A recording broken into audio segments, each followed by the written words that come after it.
Victoria's lead business lobby is pleading for the removal of land taxes, which impose hundreds of thousands of dollars on firms. It's also urged greater migration to encourage thousands more apprentice positions. But one major risk it flags is gas supply.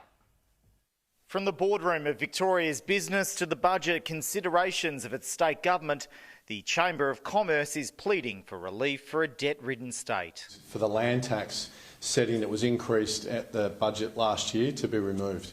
We think that will be a good signal back to the property sector. It will get property starting to turn over. In Victoria, some businesses pay several $100,000 a year each March, a product of the state government's COVID debt response.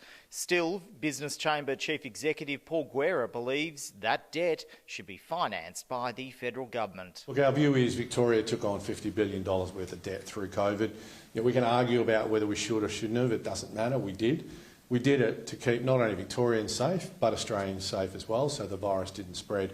He says previous special considerations should be brought back. We think that should extend here, and a loan extended to Victoria at low interest rate over an extended period, so that $50 billion comes off our balance sheet. That can be treated so that we don't go and spend excessively in other areas. The Chamber is also warning of the impacts of low gas supplies. The Longford disaster in 1998, a sober reminder of what happens when supply is crippled. We all agree that net zero is a worthwhile ambition, but we think it needs to be done as a national, or at the very least, an eastern seaboard solution. There's consequences, right? Because you talk about Longford in your submission. Yeah. Why do you talk about that? Well, you think about that. We're without gas for a period of time.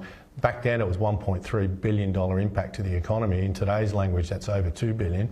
If Victoria runs out of gas, there goes the manufacturing sector. To help too, a big push on apprenticeships. Unless Victoria as an economy is firing, it's going to be very difficult for the whole of Australia to fire. The federal election campaign no doubt has a big impact on how this submission from the Business Chamber will be received by Victoria's state government. But there won't be much time between May 3 and the state budget, given that it was deferred until after the national poll. Simon Love, Sky News, Melbourne.